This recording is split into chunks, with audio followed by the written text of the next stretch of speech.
Imagine being locked in a prison cell for nearly 8 years, starved, beaten, tortured, over and over, and yet never breaking, never betraying your comrades.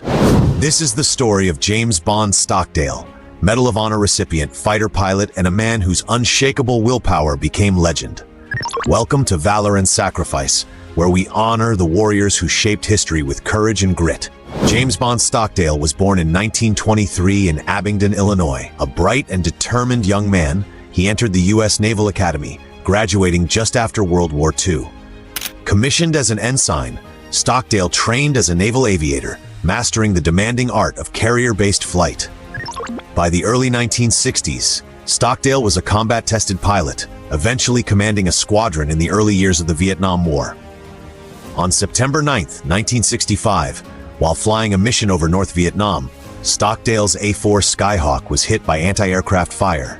He ejected right into enemy territory. Within minutes, he was surrounded by hostile forces and captured. This was the start of 7 years and 4 months in captivity, including more than 4 in solitary confinement. Stockdale became the highest-ranking naval officer among the prisoners of war.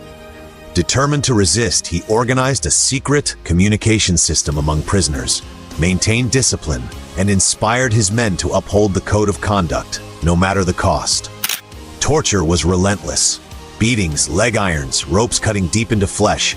But Stockdale knew the enemy's goal: break morale, exploit prisoners for propaganda. In 1969, when he learned he was to be paraded in a propaganda film, Stockdale deliberately disfigured himself, smashing his own face with a stool to deny the North Vietnamese their prize. For his leadership and refusal to betray his comrades, James Stockdale was awarded the Medal of Honor in 1976.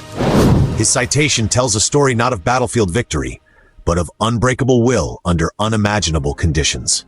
After his release in 1973, Stockdale continued serving with distinction, rising to Vice Admiral before retiring.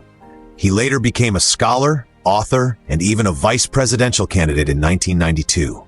His guiding principle came from Epictetus, that while we cannot control external events, we can control our own actions and attitudes. James Stockdale's legacy is more than medals. It's a lesson in resilience, integrity, and the power of the human spirit to endure and prevail.